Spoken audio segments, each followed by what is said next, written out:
신앙 고백하심으로 새벽 예배 드립니다.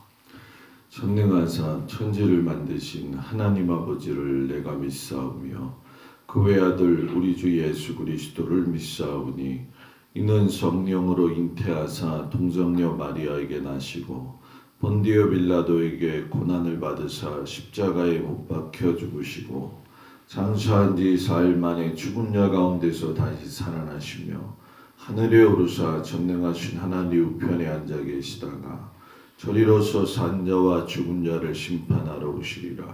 성령을 믿사오며 거룩한 공예와 성도가 서로교통하는 것과 죄를 사하여 주시는 것과 몸이 다히 사는 것과 영원히 사는 것을 믿사옵나이다. 아멘. 341장 찬양합니다.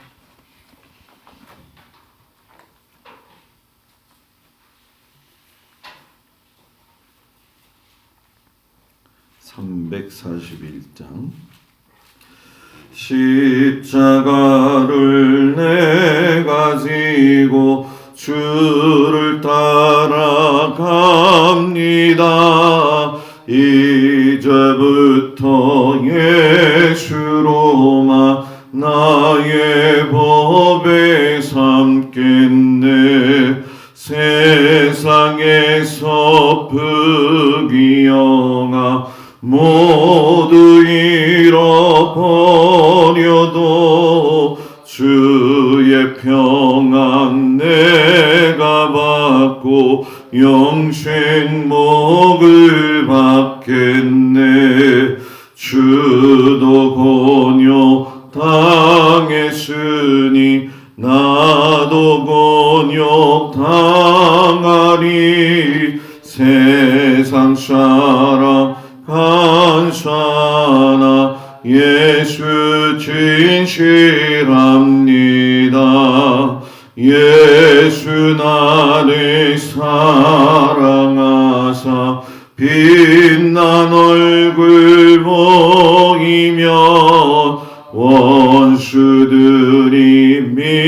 미워해도 염려할 것 없겠네. 내가 핍박 당할 때에 주의 품에 안기고 세상 고초 당할수록 많은 위로 받겠네. 주가 주신 기쁨에 기뻐할 것 무엇냐. 주가 나를 사랑하니 기뻐할 것뿐일세. 아멘.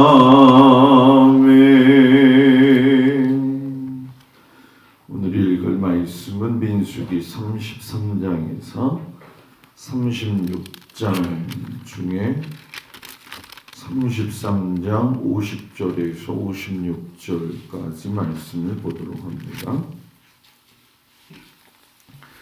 민수기 33장에서 36장 중에 33장 50절에서 56절까지 말씀을 교독합니다. 여리고 맞은편 요단 강가 모압 평지에서 여호와께서 모세에게 말씀하여 이르시되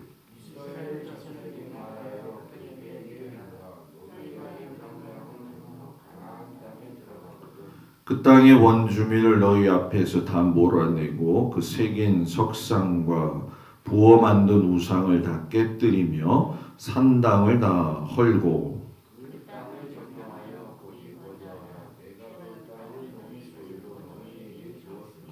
너희의 종족을 따라 그 땅을 제비 뽑아 나눌 것이니 수가 많으면 많은 기업을 주고 적으면 적은 기업을 주되 각기 제비 뽑은 대로 그 소유가 될 것인즉 너희 조상의 지파를 따라 기업을 받을 것이니라.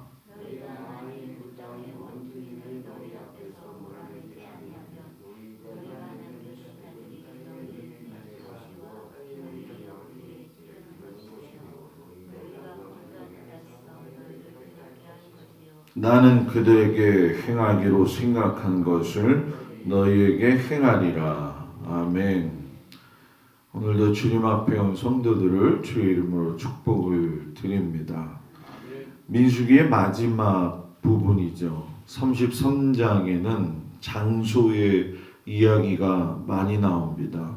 그 이야기는 40년 동안 광야 생활을 하면서 하나님이 어느 장소를 인도하셨느냐 이게 아니라 그 과정에서 이스라엘 백성을 어떻게 인도하셨는지에 대해서 기억을 더듬게 하시는 거죠.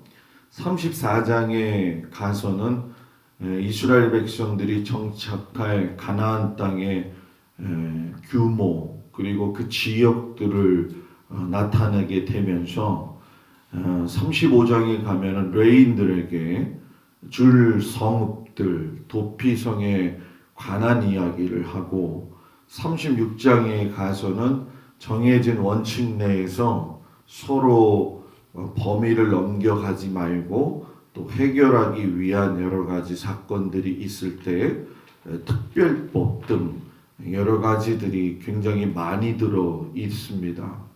어떻게 보면 그냥 간과하기 쉬운 지명의 이야기들이 나오고 있지만 그 지명의 이야기는 단순한 게 아니라 너희가 그 땅에 들어갔을 때에 행할 일들에 대한 하나님의 지침서죠. 그래서 오늘로써 우리가 민수기를 마무리하게 되어지는데 특별히 성경에는 한 1500곳의 지명들이 다 나와요. 근데 이 1500곳의 지명을 일일이 다 하나님이 말씀하신 건 세상의 모든 공간이 하나님의 소유라고 하는 것을 알려주는 것이요. 알려주시는 것이죠. 그 1500곳의 지명 중에 민수기 33장에만 40곳의 지명이 나오게 됩니다. 애굽에서 떠나 진치고 모압에서 떠나 진치고 40곳이 넘는 곳을 출애굽하면서 요단 동편까지 이제 올라왔잖아요. 40년이 걸린 거죠.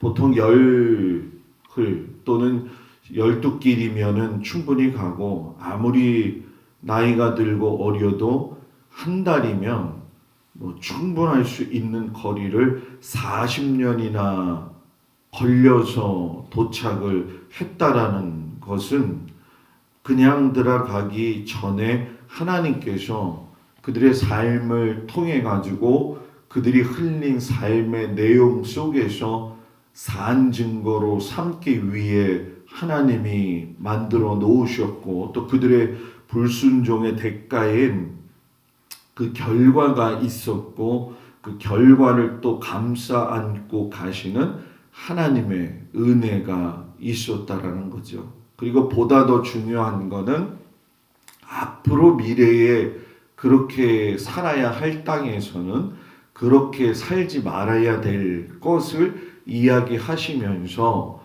가나안 땅을 분배해주는 그 명단을 공개하죠. 그래서 우리가 어제도 봤고 그제도 봤지만 요단 동편은 이미 분배가 다 끝났죠. 그래서 요단 서편의 땅 분배가 총책임자로서 여호수아하고 대제사장 엘르아사를 정해주면서 동편과는 다르게 지파별로 제비 뽑기를 해요. 그때에 이제 갈렙이 포함이 되어지죠.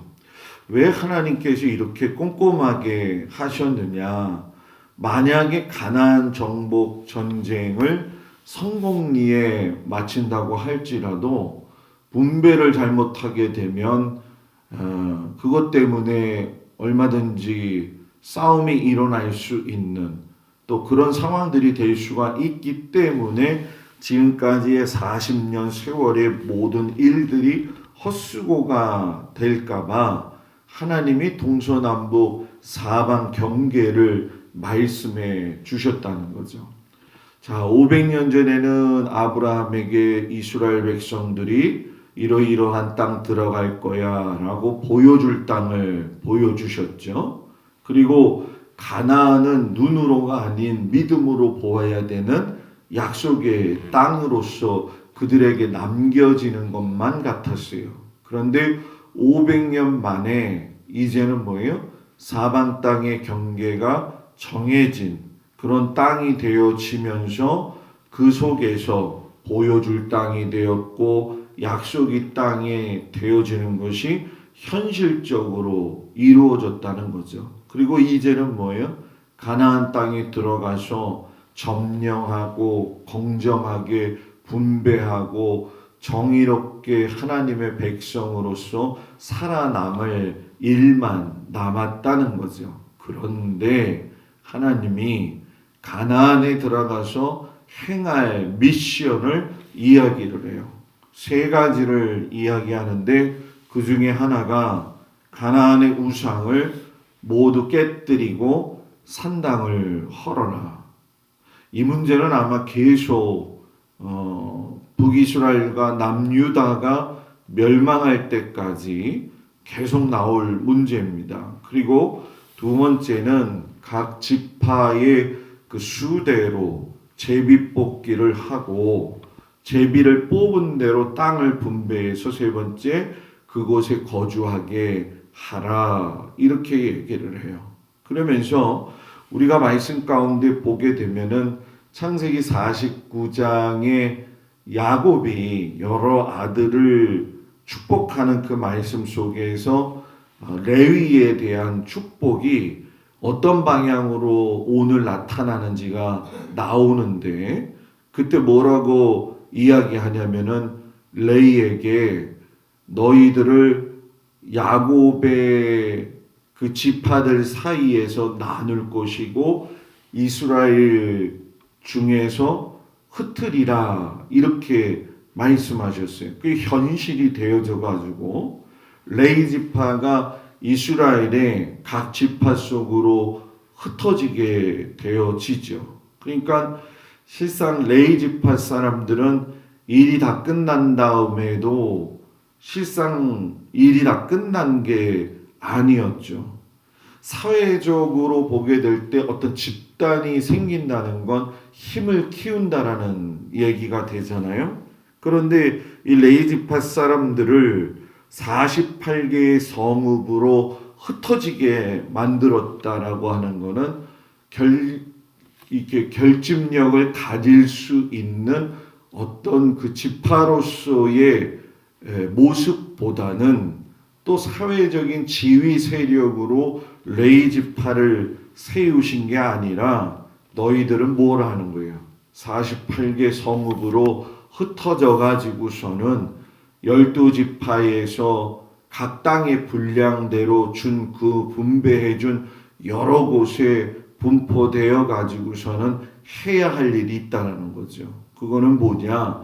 각 지파 속에서 신앙 교육을 하고 동생들을 교육하게 하도록 장자를 세워 갔다라는 거예요. 그래서 인구조사 했을 때에 그때 1개월 된 이상의 레인들의 숫자가 23,000명이었잖아요. 그러니까 대략 한 5만여 명 정도가 되었었는데 48개 성읍으로 흩어졌다는 것은 약 1,000명씩 정도 흩어져서 살았다라는 거죠. 그러니까 이 1,000명씩 흩어져서 살았다고 볼 적에 다른 지파들은 뭐 몇만 명씩 모여서 살고 있을 때에 어떻게 보면 그들은 소외되고 또 어떻게 보면 하나님의 일을 한다는 것 때문에 매우 어렵고 고단한 길을 걸어갔지요. 그래서 하나님께서 이스라엘 백성들에게 신명기 12장 19절에 뭐라고 이야기하냐면 너희는 삼가 내 땅에 거주하는 동안에 레위인을 저버리지 말아라. 레위인을 꼭 챙기고 기억해라. 이렇게 말씀을 하시죠. 그리고 이 48개 성읍과 더불어서 그 안에다가 6개의 도피성을 지정해 줘요. 그 도피성이 참 요긴한 곳이죠. 왜냐하면 그 도피성은 실상 내가 사람을 죽이고 싶지 않았는데 부지 중에 잘못해서 죽을 경우, 뭐 도끼질을 하다가 도끼가 날아가 가지고서는 도끼에 맞아 죽을 수도 있는 것이고, 또 내 소가 일을 하다가 남의 사람을 뿔로 받아 가지고 죽을 수도 있잖아요. 그러면 그 당시에 그렇게 될 경우에는 억울하게 죽임을 당할 수밖에 없으니까 억울한 걸 해소시켜 주시기 위해서 도피성으로 그들이 도망을 가게 되게 되면 레위인들이 거기서 그 사람을 받아들이죠. 이 사람이 정말 진짜 살인을 했느냐, 아니면 부지 중에 원하지 않았지만은 어쩔 수 없이 일어난 것이다 라고 이제 결정이 나게 되어지면 그 도피성 안에 들어가서 몸을 숨겨가지고 살 수 있도록 마련해 놓으셨다고 한다라는 거죠. 그래서 요단 서편의 납달리, 그리고 갈릴리 지역, 게데스, 에브라임 산지 세겜, 그리고 유다 산지 기럇 아르바, 헤브론에 이렇게 두면서 요단 동편 쪽에는 루벤 지파 있는 쪽에 하나, 베셀과 그 갓지파 길르앗 라못, 그리고 므낫세 반지파에다가 이렇게 놔뒀어요. 이건 여러분 뭡니까? 굉장히 하나님께서 사람의 생명을 함부로 다루시지 않고 사회적으로 요긴하게 사람들을 살리시고 또 억울한 일이 없도록 만드셨다는 거죠. 그러니까 이 하나님을 보면 항상 그 사람의 생명을 귀중하게 여기셨어요. 그런데 단 한 가지에서는 예외가 없어요. 그거는 뭐냐? 우상 숭배에 대한 것만큼은 예외가 없었다는 거죠. 그래서 이 도피성에 들어가서 계속 살아야 되느냐? 아니죠.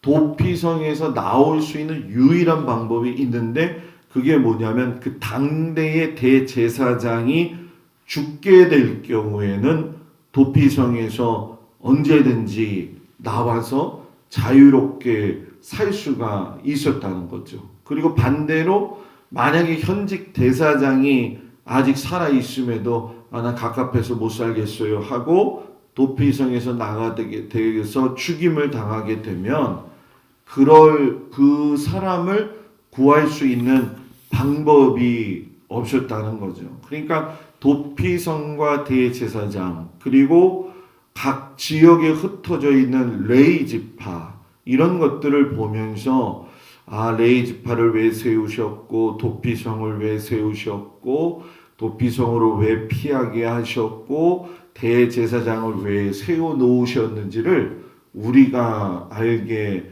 되어지는 거죠.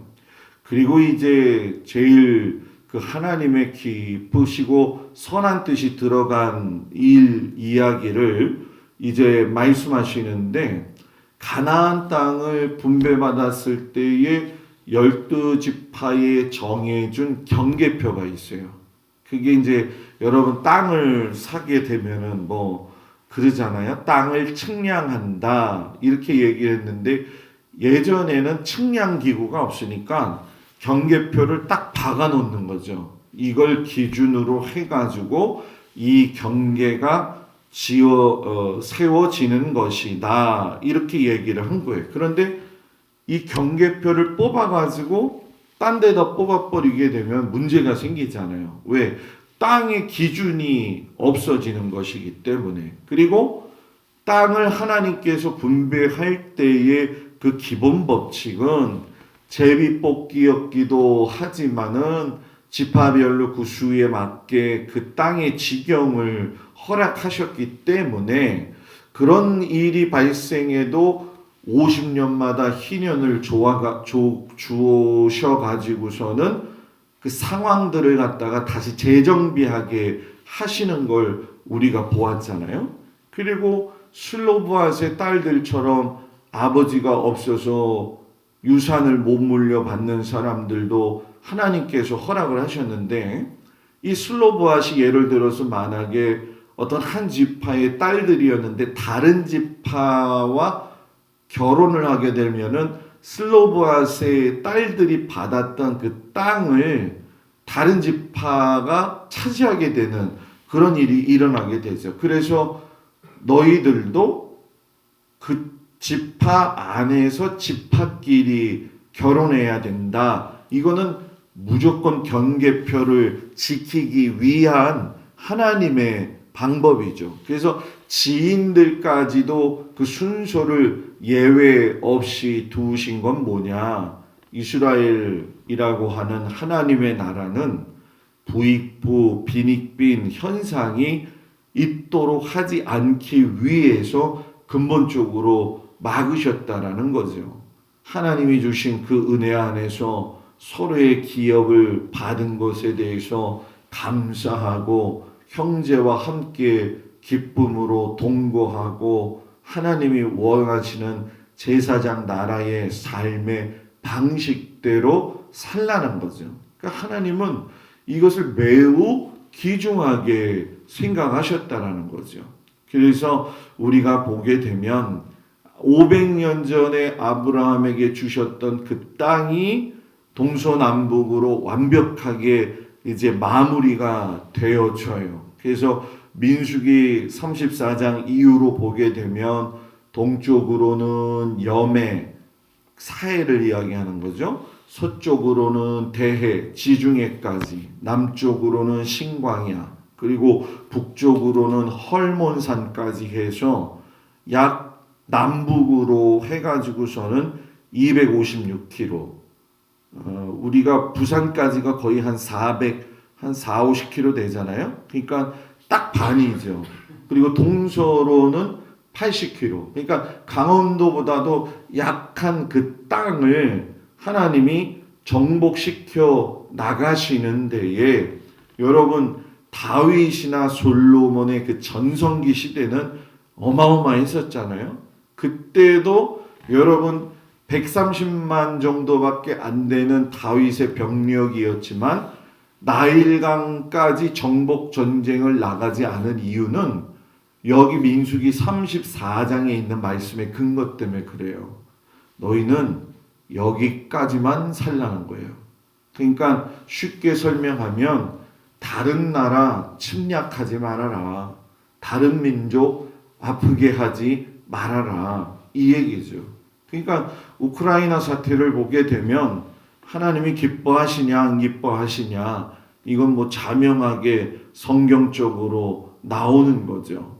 솔로몬도 어마어마했지요. 그러나 제사장 나라의 땅의 경계 안에서 머물렀어요. 근데 그때에 아수르의 사내립이 들어와 가지고서는 18만 5천 명이 이스라엘 땅에 예루살렘의 목전까지 왔죠. 근데 어떻게 됐어요? 하룻밤에 다 죽어버렸어요. 왜? 그건 너희가 하나님의 땅에 경계에 들어왔기 때문에 그렇다는 거죠. 그래서 이거는 경계이기도 하면서 하나님이 세워놓으신 질서라는 거예요. 뭐 가정에서도 질서가 있어야 되고, 교회에서도 질서가 있어야 되고, 나라에서도 질서가 있어야 되고, 또 이렇게 하나님의 나라인 제사장 나라가 되어지는 데 있어서도 질서를 하나님께서 세워 놓으셨다는 거죠. 그런데 그 질서가 깨진 이유가 있어요. 북이스라엘이 멸망을 하잖아요. 그 이유는 뭐냐? 결국은 여러분 뭡니까? 우상 숭배에서 다 문제가 생겨졌다는 거죠. 하나님의 말씀에 순종하지 아니하면서 하나님께서 이야기하셨던 너희는 가나안 땅의 우상, 부어 만든 것, 손으로 만든 것, 모든 것들, 이것은 오늘날 현대적으로 해석한다고 한다면 하나님 외에 다른 것들을 사랑하고 다른 것들을 좋아하고 진짜 하나님의 뜻이 아닌 다른 뜻을 따라가는 것들에 대한 경고였다라고 하는 거죠. 그래서 그 말씀대로 살게 안 되니까 하나님이 여러분 처음에는 북이스라엘을 아수르로 인해서 넘어지게 하시죠. 남유다 왕궁이 조금 더 경계심을 가졌다면 좋았을 텐데 그들도 그거를 감당하지 못하고 망각을 하니까 바벨론 왕 느부갓네살이 들어와서 멸망을 시켜요.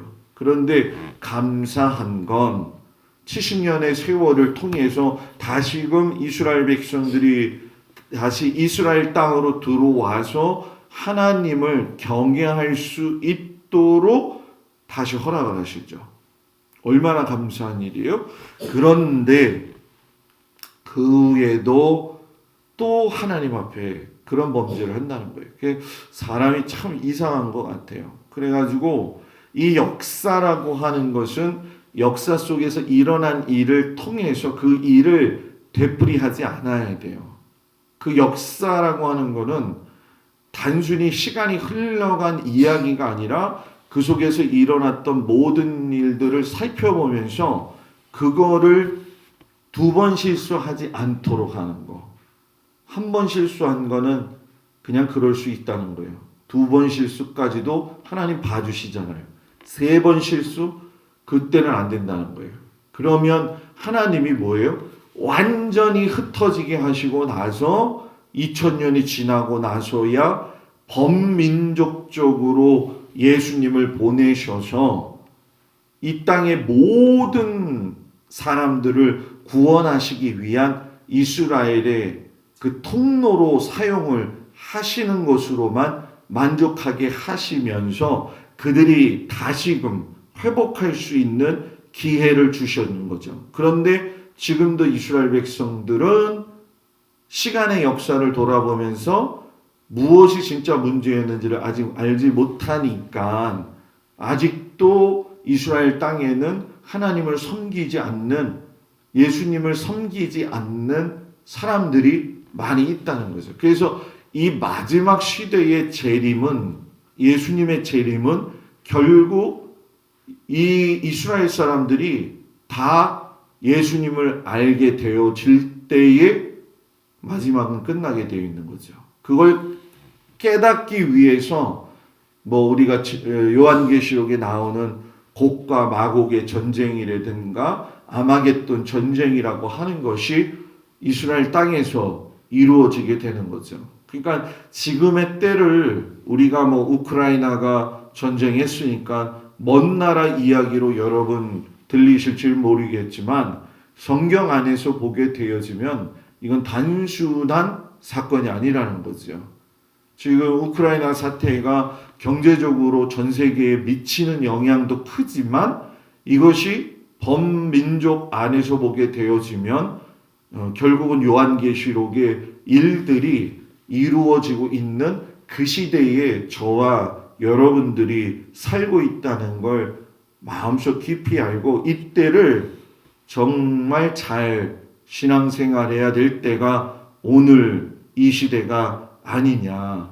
하나님은 그 약속을 성취하시는 분이라는 걸 역사를 통해서 우리가 깨닫잖아요. 그런 것처럼 하나님은 예수님이 오신다고 말씀하셨기 때문에 그 말씀은 분명히 이루어질 것이고 거기에 대해서 사용되어지는 이스라엘에서 일어나는 일들을 잘 보아야 되고 요한계시록에서 나오는 이 곡과 마곡이나 또는 우리가 아마겟돈 이런가 하는 것들은 이 열강들 사이에서 일어나는 전쟁을 통해서 징조를 보게 되면 하나님이 예수님을 이 땅에 보내실 때가 얼마 남지 않았다는 걸 목사들이 가르쳐야 된다는 거예요. 그래야지만이 우리는 목사님 한국에서 살고 있는데 괜찮겠지요. 그게 아니죠. 다 연결이 되어져 있다라는 거죠. 그래서 그런 것들은 오늘 아침에 다 이야기할 수 없고 하나님의 말씀은 뭐예요? 하나도 빠짐없이 이루어지고 있다라고 하는 거죠. 그래서 대한민국 인천의 동막에 살아도 나라와 민족을 위해서 기도해야 된다는 것이고, 전쟁의 아픔 속에 있는 우크라이나를 위해서도 기도해야 될 이유가 있고, 하나님의 말씀대로 살기에도 급급한 우리가 시대에 살고 있다는 걸 깊이 알고 하나님을 사랑하고 깊게 하나님과 관계를 맺고 살아가는 우리 모든 성도들이 되어지길 주의 이름으로 축복을 드립니다. 기도하겠습니다.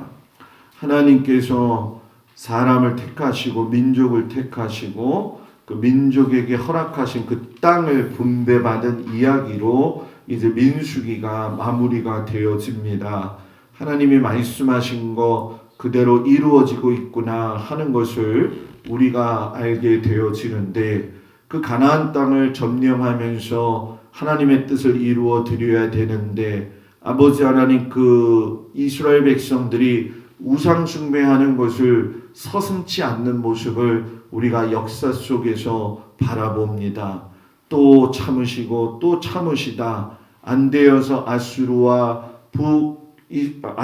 더불어 바벨론을 통해서 아버지 하나님 전 세계로 흩어지게 하시면서 레이즈파들을 통해 이스라엘을 살리셨던 것처럼 이스라엘 민족을 통해서 예수를 알게 하셔서 나라와 민족이 예수님을 믿게 하신 것을 감사드립니다.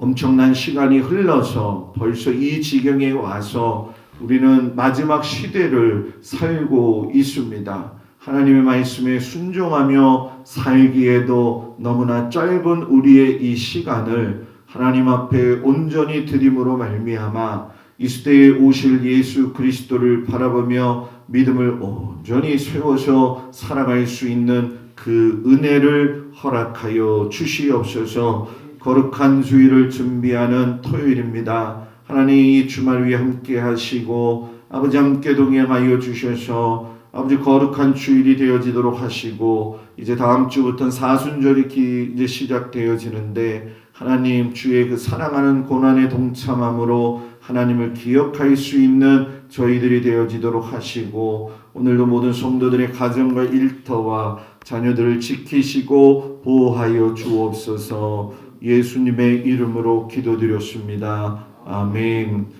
하늘에 계신 우리 아버지여, 이름이 거룩히 여김을 받으시오며 나라의 마옵시며 뜻이 하늘에서 이루어진 것 같이 땅에서도 이루어지이다. 오늘날 우리에게 일용할 양식을 주옵시고 우리가 우리에게 죄 지은 자를 사하여 준 것 같이 우리 죄를 사하여 주옵시고 우리를 시험에 들지 말게 하시며 다만 악에서 구하옵소서. 나라와 권세와 영광이 아버지께 영원히 있사옵나이다. 아멘.